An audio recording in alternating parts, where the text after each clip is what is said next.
이요, 오늘 저희가 함께 살펴볼 내용은요, 여러분이 보내주신 자료들인데, 바로 중국의 주요 기술 기업들, 그러니까 텐센트, 알리바바, 바이트댄스가 최근에 발표한 아주 놀라운 AI 기술들입니다.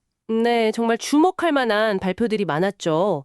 뭐 실시간 이미지 생성부터 시작해서 비디오 편집, 또 연구 과정, 자동화까지. 맞아요.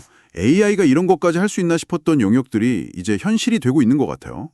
자, 그럼 그 기술들이 뭘 의미하는지 좀 더 깊이 들어가 볼까요? 네, 좋습니다. 우선 텐센트의 한유한 이미지 2.0부터 시작해 볼까요?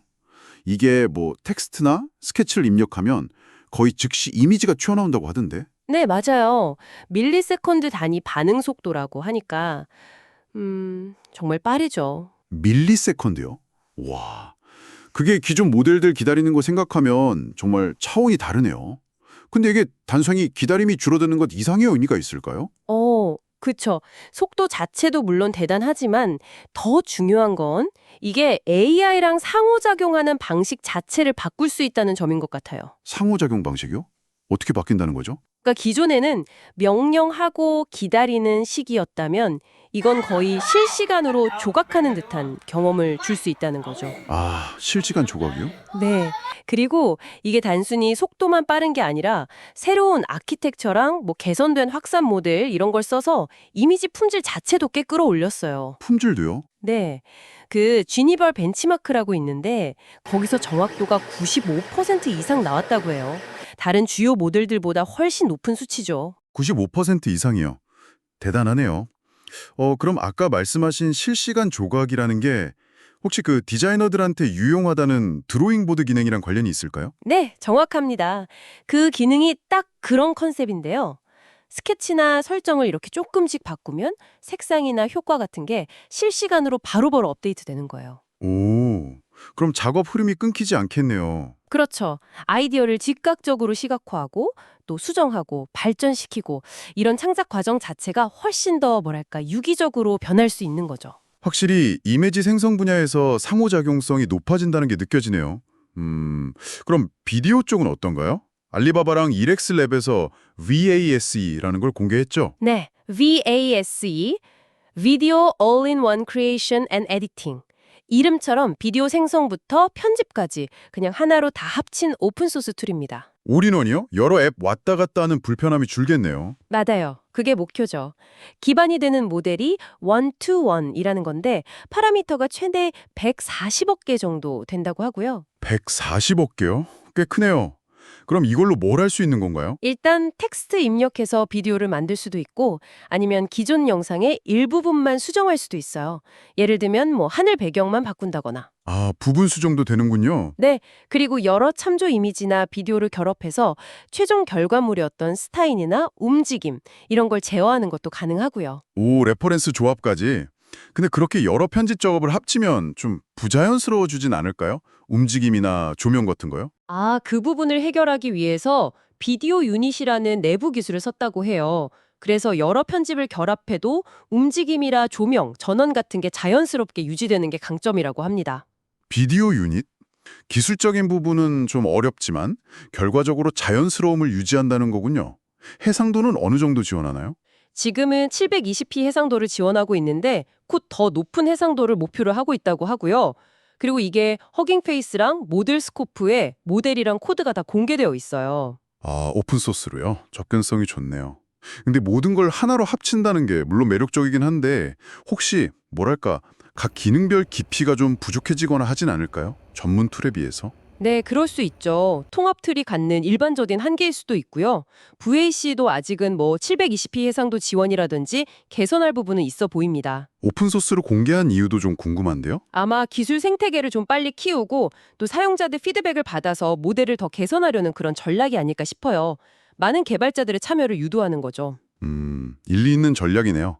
자, 그럼 이제 마지막으로 바이트댄스로 넘어가 볼까요? 여기서는 발표가 두 개나 있었죠? 네, 맞습니다. 하나는 새로운 비전 언어 모델인 시드 1.5VL이고요. 다른 하나는 디어플로우라는 모듈형 멀티 에이전트 프레임워크예요. 비전 언어 모델, 시드. 이건 이름에 VL이 붙네요. 비전이랑 랭귀지.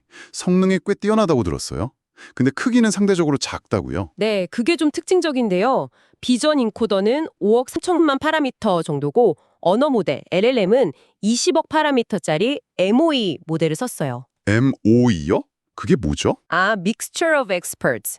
전문가 혼합 방식이라고 생각하시면 되는데 모델 안에 특정 작업에 특화된 여러 작은 전문가 모델들을 두고 입력에 따라 필요한 전문가들을 활성화시키는 방식이에요. 아, 그래서 상대적으로 작은 크기로도 효율적인 성능을 내는 거군요. 그렇죠. 덕분에 공개된 VLM 벤치마크 60개 중에서 38개에서 오픈 AI 같은 거대 모델들을 능가하는 성능을 보였다고 하고요. 학습 데이터도 3조 개 이상의 고품질 토큰을 썼다고 합니다. 3조개. 데이터량도 엄청나네요.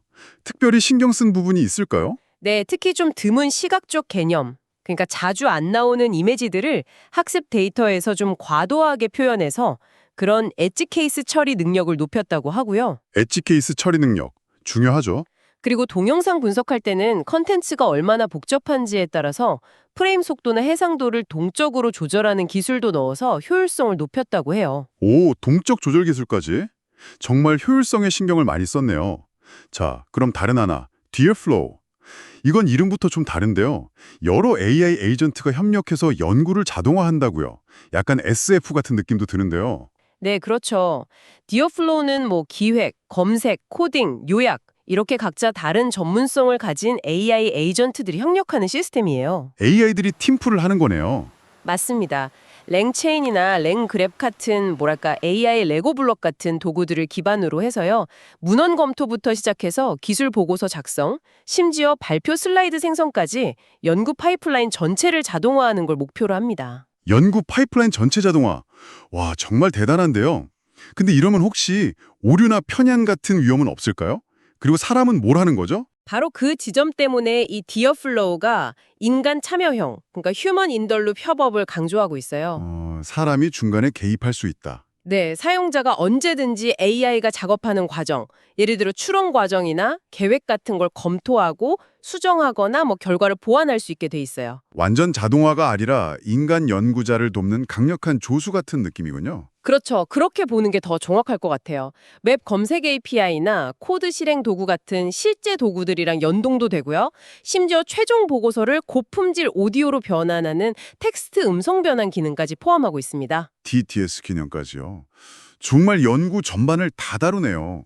이건 단순히 효율성을 높이는 걸 넘어서 연구 방식 자체의 변화를 가져올 수도 있겠는데요? 네, 충분히 그럴 가능성이 있죠. 와, 오늘 정말 숨가쁘게 살펴봤네요. 실시간 이미지 생성부터 통합 비디오 편집, 효율적인 멀티모달 이해, 그리고 연구 자동화까지.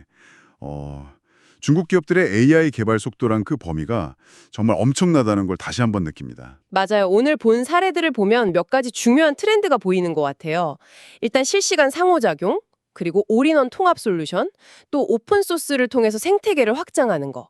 마지막으로 전문화된 AI 에이전트들의 협업, 이런 것들이요. 확실히 그런 흐름들이 보이네요. 네. 이런 흐름들이 단순히 그냥 기술적인 성과에 그치는 게 아니라 앞으로 우리가 일하고 창작하고 또 연구하는 방식 자체에 정말 직접적인 영향을 미치기 시작했다는 어떤 신호탄처럼 보이기도 합니다. 그렇죠. AI의 가능성이 정말 빠르게 확장되고 있다는 걸 보여주는 사례들이었어요. 자, 오늘 저희가 함께 이야기 나눈 이런 기술들, 특히 AI와 실시간으로 상호작용하거나 자동화된 연구 과정을 보면서요. 여러분의 일이나 혹은 창작 활동이 가까운 미래에 어떻게 달라질 수 있을지 한번 잠시 생각해 보시는 건 어떨까요? 네. 좋은 질문인 것 같습니다. 과거에는 정말 복잡하고 시간이 많이 걸렸던 작업들 중에 이제 AI의 도움으로 어떤 것들이 가능해질 수 있을지 한번 상상해 보는 것도 재미있을 것 같습니다.